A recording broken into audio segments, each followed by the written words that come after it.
Olá, irmãos. O Senhor vos abençoe. É uma enorme satisfação estar convosco, mais uma vez, compartilhando do nosso trabalho Pão Semanal. Meu nome é Weber Júnior, sou ministro auxiliar aqui no Ministério Águias de Deus, no Rio de Janeiro.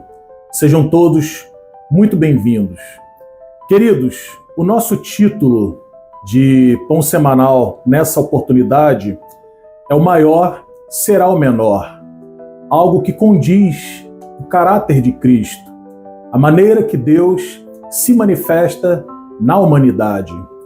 Queridos, a palavra base, a escritura base para essa oportunidade fica aqui aos Filipenses, capítulo 2, a partir do versículo 5, que fala assim: de sorte que haja em vós o mesmo sentimento que houve também em Cristo Jesus, que, sendo em forma de Deus, não teve por usurpação ser igual a Deus, mas aniquilou-se a si mesmo, tomando a forma de servo, fazendo-se semelhante aos homens, e achado na forma de homem, humilhou-se a si mesmo, sendo obediente até a morte e morte de cruz. Pelo que também Deus o exaltou soberanamente e lhe deu um nome que é sobre todo nome, para que ao nome de Jesus se dobre todo o joelho dos que estão nos céus e na terra e debaixo da terra, e toda língua confesse que Jesus Cristo é o Senhor, para a glória de Deus Pai. Então vejam, queridos, que a maneira de Jesus ter se manifestado para os homens foi de uma forma simples, foi de uma forma humilde. Ele poderia ter vindo de diversas formas. Ele poderia ter nascido em palácios, ele poderia ter vindo com muitos títulos, ele poderia ter vindo com muitos bens materiais, ou a maneira que os judeus pensavam na época que o Messias deveria se manifestar para que eles pudessem ser livres do jugo dos romanos. Mas vejam, irmãos, que Cristo ele foi manifestado de uma forma humilde. Veio o anjo Gabriel e anunciou o nascimento de Jesus para Maria, e aí posteriormente houve uma fuga, Deus guardando a sua semente, Deus guardando ali o fruto da promessa, a saber, o Emanuel. Então ele nasceu em um lugar simples, no lugar de animais, no lugar de criação de animais. Diz o mensageiro que o pano utilizado para que ele fosse envolto ali a sua saída de maternidade foi o pano que envolvia as costas dos animais. Nos diz aos Romanos, capítulo 8, a partir do versículo 28, dessa forma: sabemos que todas as coisas contribuem juntamente para o bem daqueles que amam a Deus, daqueles que são chamados por seu decreto.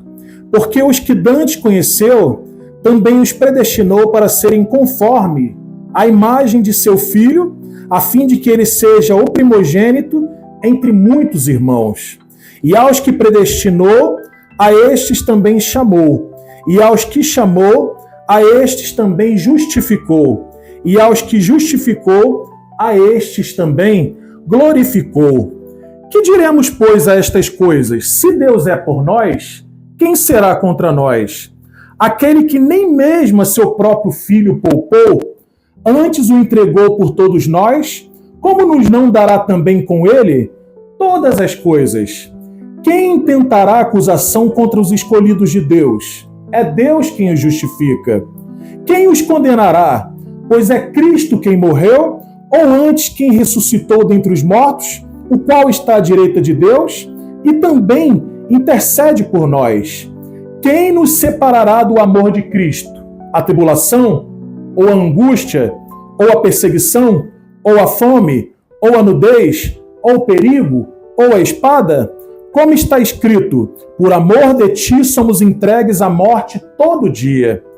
Fomos reputados como ovelhas para o matadouro, mas em todas essas coisas somos mais do que vencedores por aquele que nos amou. Porque estou certo de que nem a morte, nem a vida, nem os anjos, nem os principados, nem as potestades, nem o presente, nem o porvir, nem a altura, nem a profundidade, nem alguma outra criatura nos poderá separar do amor de Deus que está em Cristo Jesus, nosso Senhor. Então vejam, irmãos, que de uma forma muito humilde ele se manifestou, mas Deus o exaltou soberanamente. De uma forma humilde ele veio, e essa é a forma do gabarito dos cristãos. Irmãos, nós cristãos, nós não seguimos uma religião chamada cristianismo.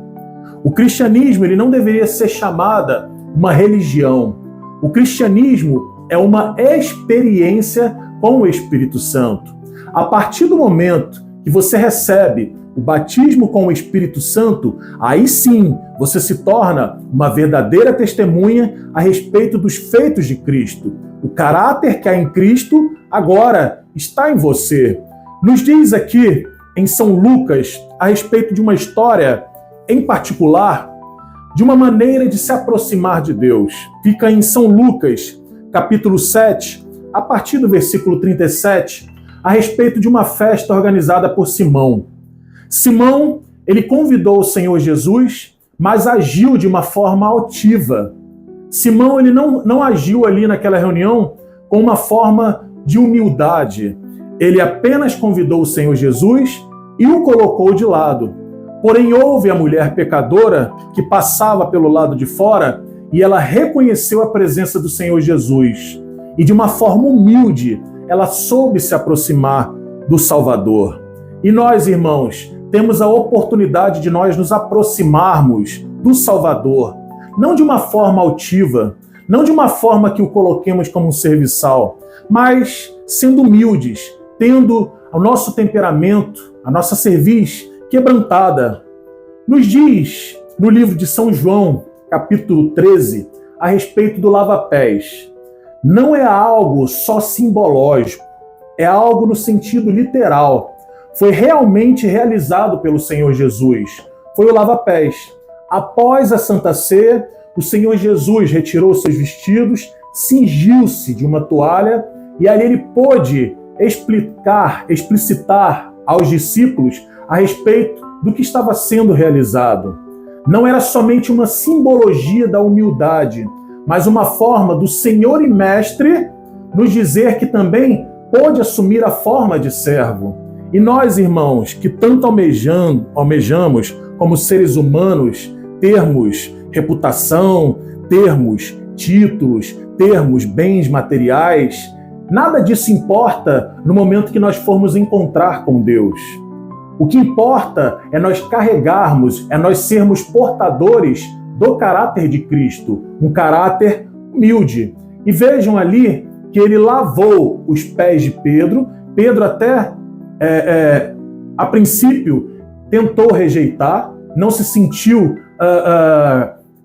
sendo um homem merecedor de tal feito, mas o Senhor Jesus disse ali a ele: se eu, Senhor e Mestre, vos lavei os pés, vós também deveis lavar os pés uns aos outros. Uma forma de humildade, uma forma de união, uma forma de que nós devemos considerar o próximo superior a nós mesmos. Não como um complexo de inferioridade, não, mas que não haja um espírito da nossa parte de exaltação, um espírito de arrogância, mas um espírito quebrantado, um espírito humilde, sem soberba, mas sujeito à mudança do Espírito Santo. Nos diz aqui aos Filipenses, novamente, capítulo 2, versículo 1, que se há algum conforto em Cristo, se há alguma consolação de amor, se há alguma comunhão no Espírito, se há alguns entranháveis afetos e compaixões, completai o meu gozo, para que sintais o mesmo, tendo o mesmo ânimo, sentindo uma mesma coisa. Nada façais por contenda ou por vanglória, mas por humildade. Cada um considere os outros superiores a si mesmo. Não atente cada um para o que é propriamente seu, mas cada qual também para o que é dos outros, de sorte novamente. Aí eu vou repetir o que nós lemos anteriormente, lá no princípio, de sorte que haja em vós o mesmo sentimento que houve também em Cristo Jesus. E para nós encerrarmos, nós leremos aqui no livro de São Mateus, capítulo 23, essa última escritura a partir do versículo 10, que nos diz aqui: nem vos chameis mestres, porque um só é o vosso mestre, que é o Cristo. Porém, o maior dentre vós será vosso servo. E o que a si mesmo se exaltar, será humilhado. E o que a si mesmo se humilhar, será exaltado. E aí, para nós relembrarmos aqui, um bom exemplo foi o testemunho do rei Davi. Aquele que era considerado rechaçado, rejeitado, não tinha um reconhecimento nem do seu próprio pai, dos seus irmãos, porém havia um chamado nele, havia um comissionamento, havia uma comissão da parte de Deus para que fosse cumprida em Davi, o que era rejeitado, rechaçado, aquele que estava esquecido lá no pasto, mas Deus se lembrou, porque era um homem que Deus poderia manifestar a sua glória, um homem segundo o seu coração. Então vejam que Samuel disse a Jessé: falta o último, falta aquele, falta o derradeiro. E aí vejam que aquele que era considerado humilhado, aquele que era considerado menor, foi exaltado, e aí ele foi levado a ser o rei de Israel, aquele escolhido por Deus. Que nós possamos cada vez mais diminuir aquilo que nós consideramos de maior, que é o nosso temperamento, que é a nossa personalidade muito forte, né? Que nós possamos sermos cada vez mais sujeitos ao Espírito Santo e que Ele possa aperfeiçoar essa obra que Ele iniciou. Que essa palavra possa ir de encontro à tua vida, te abençoar, que a tua casa seja abençoada e que nós possamos sermos cada vez mais flexíveis ao Espírito Santo. Deus te abençoe.